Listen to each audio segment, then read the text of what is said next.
Hi, everyone. I want to introduce the incredible Amy Jansz, feminine embodiment coach and member of your Sensual Souls Spirit Squad, who are here to help empower you to embrace your truest self through self-discovery, self-care, and self-expression. Welcome, Amy. Hi, Kate. Hi, everyone. Thank you so much for having me. Thanks for being here. So to start off with, can you just tell us a little bit about what feminine embodiment coaching is? A lot of humans in today's, society and our world are living from a very mental kind of plane. So feminine embodiment coaching gives you that space to drop down into the body and connect with your body's internal wisdom. I love that. And why is it called feminine embodiment coaching? What's the feminine aspect of it? We as humans have both feminine and masculine energy, and it's not gendered, it's just the different types of energy that we have within each other, within ourselves. So the masculine side is like the penetrative, like the focused, get shit done, structured part of ourselves. And the feminine is the more creative, receptive, feeling, emotional part of ourselves. So in regular coaching, in life coaching and other styles of coaching, there's a huge emphasis on finding a goal and moving towards that in a very masculine kind of way. With feminine embodiment coaching, you're going depth first and then direction second. I want to read to you a quote by Blair Lindsay, because to me, this explains or it speaks to feminine embodiment coaching. She is all that's already here: the earth, the soil, the water, bones, body, breath. The feminine doesn't rise or seek to transcend. She reveals. She takes us to the core, not upward, but inward, towards life, towards pain, towards pleasure, towards mystery, never away from it. The opposite of spiritual disassociation, the opposite of bypassing. She is depth. So to me, this speaks to how it's quite common for us to hustle and work really hard and, value productivity over everything. Feminine embodiment coaching is an invitation to take pause and to check in to see what's here, and allowing your body's wisdom to have a voice and to be heard, and to come from that place rather than an intellectual concept of this is what needs to be done, and often doing it from a place of force. So that speaks to feminine embodiment coaching for me. Wow, that's beautiful. And I think that we all have this innate need or desire to feel seen and to feel heard. And the gift that you're giving is showing people how to give that to themselves, like showing people how to see themselves. And yeah, I mean, that feeling that you get when you've been really seen, um, is so healing. Isn't it? It's so healing to be able to witness yourself in your most vulnerable, in your most raw state, without turning away, without judging yourself, without having to make it something that it's not. That's a huge, huge aspect of healing, to be able to be with those parts of yourself without having to make them something that they're not. Yeah, is parts work a part of what you do? Absolutely. Some of the most vulnerable work that I've done is allowing, things that have been shoved down, suppressed, into the shadow, giving those parts space to be seen and without judging them. And I know that this is something I've experienced within myself, is, having to disassociate, the jealous part, the angry part. Women aren't supposed to be angry. And that stuff stays stuck in your body, right? And it doesn't disappear from ignoring it or disassociating from it. It stays in there until it grows into something worse, or it comes out in a really, unhealthy or toxic expression. So being able to integrate those parts of yourself and own them and accept them and love them for, whatever it is they're trying to show you, is a huge part of that integration and self-love, because we're human. We're here for the human experience, right?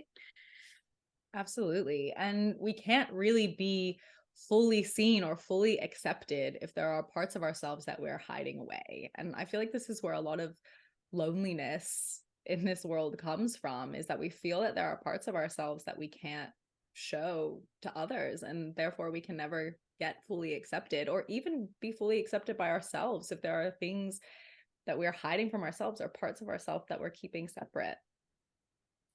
Absolutely. And how painful that, this human part of ourselves is being, hidden away or denied or judged.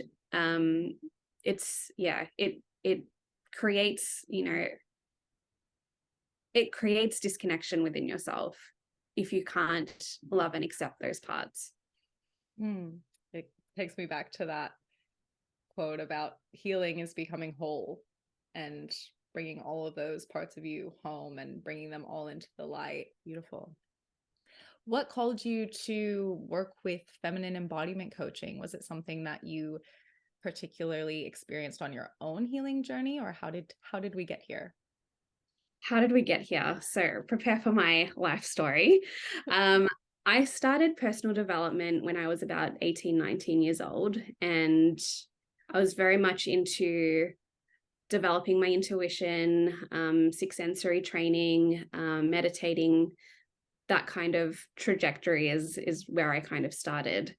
And I found that, as amazing as it was for my mental health and for, connecting with that spiritual part of myself, there was an aspect where I felt like I had to bypass the emotional state. I had to bypass the anger, the rage, the jealousy, or the negatively perceived emotions. I then kind of transitioned into working with Brene Brown. I love her work. She's amazing. So the work I did with Brene Brown was to really work on my conditioning and my lived experience in my society and in my culture. And so it gave me a lot of intellectual understanding of what was going on for me. I was able to, tease apart why I had particular patterns, or why I would react in certain ways or show up in certain ways. And then from there, I found Tantra, which I've absolutely loved, doing things like shadow work and really embracing the human experience. It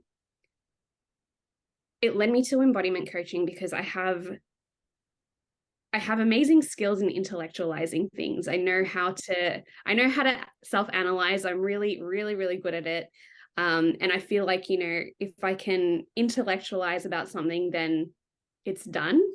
However, feminine embodiment coaching was the medicine that I needed, because sure, I could intellectualize and understand things on a linear kind of level, but our bodies hold our memories, our bodies hold, the emotions. And even though I could intellectualize about it, it still lived in my body. It was still suppressed in my body. It was still held here.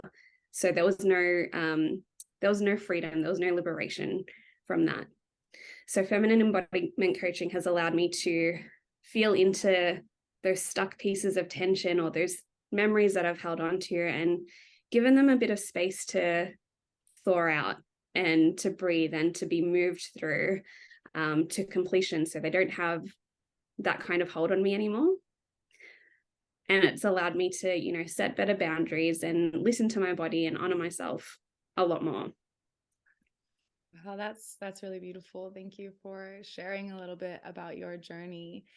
And it sounds like this is sort of how embodiment coaching might differ from something like talk therapy, where, if you're really good at intellectualizing, you can sort of find a solution to any problem in your mind, but you're not really clearing these things that maybe we need to go beyond the mind and check in with the body and see if we can release things from there.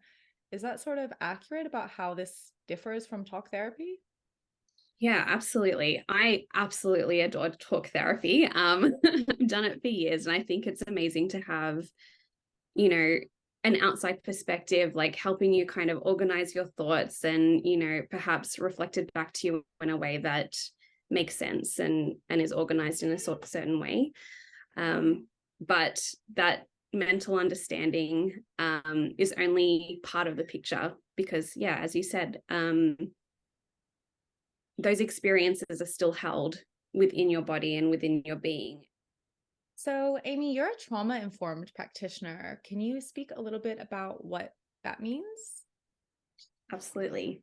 So, being a trauma-informed practitioner, my sessions with clients are always client-led. So, what that means and how that shows up practically is I'm never going to force you to have some kind of cathartic release.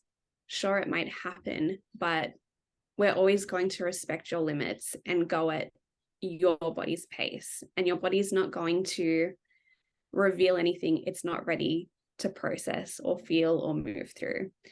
And so, as I mentioned, our bodies hold memories. And when they're given a little bit of attention and a little bit of space to kind of rise up to the surface, it can be quite uncomfortable.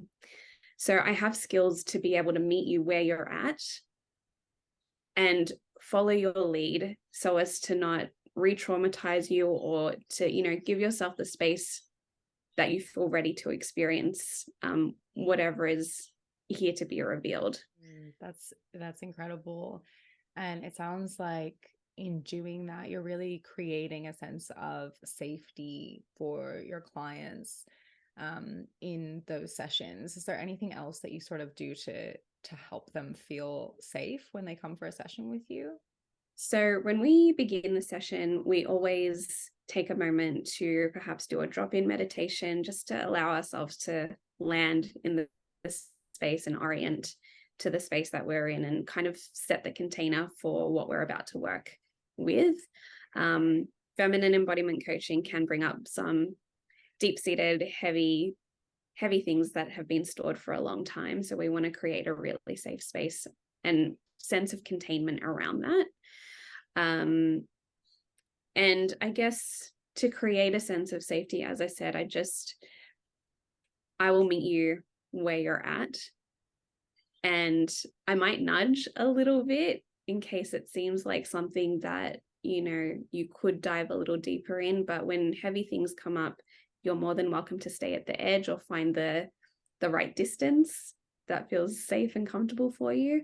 And I'm just there to hold your hand, however close or far you want to stay from the things that reveal themselves. I love that, Amy. And I love that what you do is client-led because people really are their own authority in their healing. And I think that's something really important that everybody that's working with sensual souls kind of has that common goal in mind.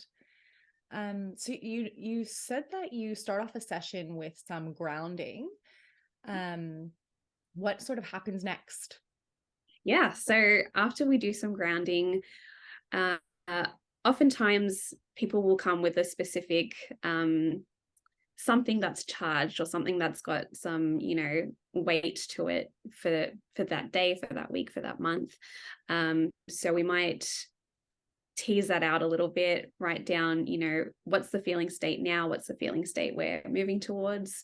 Or perhaps, we're not sure.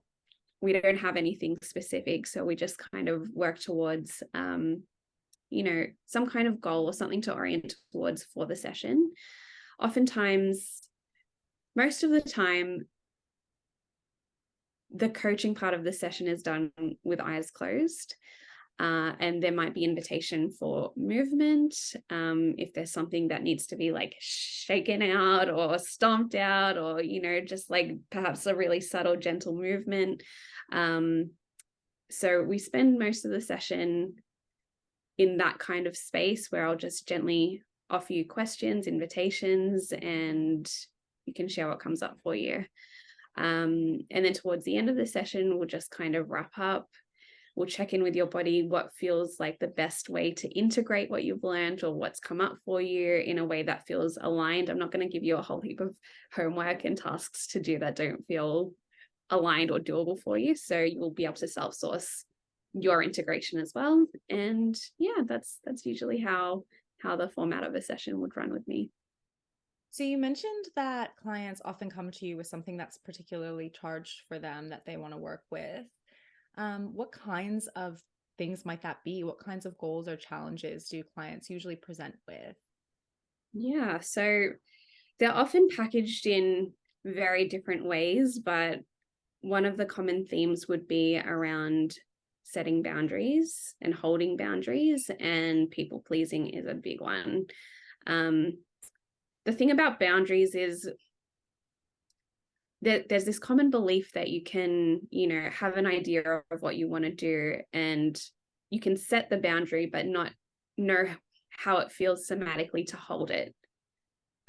So a huge part of my work is teaching you how to feel somatically what needs to be done to hold that boundary. And once you know that, you're a lot more likely to honor that when it gets pushed up against. The people pleasing is a huge part of our, conditioning, our society, our culture, and learning to be able to honor yourself and listen to yourself when you need to honor yourself rather than another person's wants and needs for you. So when working with people around people pleasing, we find a way for them to notice within their bodies when they're doing something out of a sense of love, out of a sense of wanting to show up or, serve in this way, or if it's a sense of obligation. And being able to tell the difference between those two things is vital to you showing up authentically and, for yourself, but also for your relationships. If you're showing up in a sense of obligation, there's going to be a sense of resentment there, right? If you're showing up from a place of love and like, yes, I want to do this, the recipient can feel that. And that's, there's a huge, you can feel the difference between those two. So it sounds like reconnecting clients to their inner guidance or their intuition or their authentic self is something that's really present throughout all of the work that you do. Absolutely. So the foundations of my work is, I'm going to share a quote from Clarissa Pinkola Estes. So loving the body is listening to your body. And that's my goal, is for you to learn the language of your body and how it communicates with you so that you can honor that and not override your boundaries and not override your needs. And when you're connected to that inner wisdom, it makes it really hard for you to people please or to let people, override your boundaries or show up in a way that's inauthentic to you. What kinds of things do clients usually tell you that they've gained from a session? The most common thing I've heard is that they've gained a sense of clarity. I hear that this is really valuable work and that this is reaching depths that they couldn't do on their own. Do you have clients come in that are at different levels with how much inner work that they've done? Yeah, I have quite an array of clients that come through. I really do love the clients that have done some amount of personal development work or even, embodiment work. But there is a special place in my heart for those who are just kind of starting off on this path. Oftentimes they might have been exposed to talk therapy, or they're quite, intellectual or cerebral and can, like myself, can, self-analyze and do all these kind of things, but haven't had the opportunity to feel into their bodies and connect with that aspect of themselves. The beautiful thing is that even just meeting a client where they're at perhaps in a state of numbness, like if a client is feeling numb, that's something that we can work with as well, because they can be with that sensation and move as that sensation. And that might be all we do for the session. But being able to meet that numbness, that's our work done. That's already a sense of, okay, this is the texture, this is the weight, this is the size of the numbness, this is where I can locate it in my body. It doesn't have to be, oh, like there's, you know, a fountain at my heart. It doesn't have to be wildly, you know, picturesque kind of experiences. Like there's beauty in numbness and neutrality as well. And I love being able to meet people in that space, because it's like each time it gets a little deeper, it gets a little bit more insightful, it gets a little bit, you know. It sounds like for someone who really doesn't spend much time in their body, they might not know what's going on with them. So you don't have any expectations of them about how deeply they are ready to meet themselves, or about how in their body they need to be. You don't have to be in your body at all to start. We can start with the feeling that you're not in your body, and what does that feel like? So there's always a starting point for anyone, no matter whether they've done embodiment work before or not. Absolutely. And that's where I started as well. I started not knowing how to notice internal sensations within my body. And yeah, look at me now. What would you say to someone who is doing all of their inner work alone and maybe has been given good reason not to trust healers in the past? How is working with you different for them? This actually makes me so sad hearing this question, because I know there are people that have had awful experiences with, you know, self-proclaimed healers, or, you know, people in this field. I guess I'll answer in two parts. So the amount of personal development that we can do individually can only reach a certain depth, which is amazing. However, if there are things that, you know, sit a little deeper beneath the surface, having someone to hold your hand and walk with you into that and be able to pull you back from that when it gets overwhelming is incredibly powerful. And with my work, you always have control how far or how deep that you go. And I hope, like, I strive as a feminine embodiment coach to create a level of safety so that we're not overriding your boundaries within the personal development work. I'm not pushing any kind of agenda onto you. You get to be in the driver's seat, and you get to decide how deep you want to dive or how shallow you want to dive. Amy, why do you think that feminine embodiment coaching is so healing?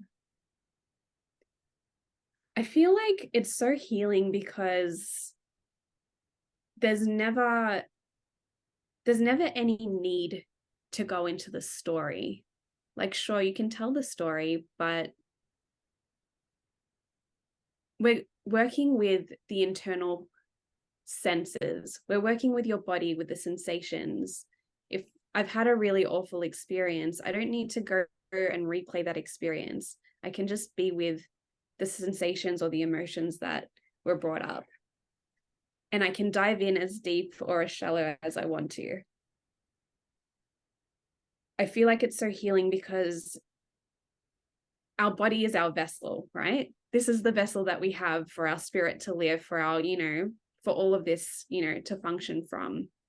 And so being able to build communication between our mind and our body is just bringing you into wholeness, bringing you into connection with yourself, and being able to honor yourself in this kind of way. So what makes you excited to be a part of the Sensual Souls team? Sensual Souls team is just the most amazing collective of women you will ever meet, because you've got everything covered. You've got every aspect of your, you know, mental, emotional, sexual, like all of those aspects of yourself, it's covered by us as a collective. And it's just, women lifting up women, and, you know, with the common goal of authenticity, of connection, of, you know, self-love. Like this is important work. This is a vital, essential work. And you're going to love each and every one of us. We all have such different elements to bring to the table, but it's like, you got to collect them all, honestly. I love that. Thanks, Amy. Thanks for your time today and for being with us. And I'm so happy to have you as a member of our Central Soul Spirit Squad. Thank you. Thanks so much for having me. Yay. Yay.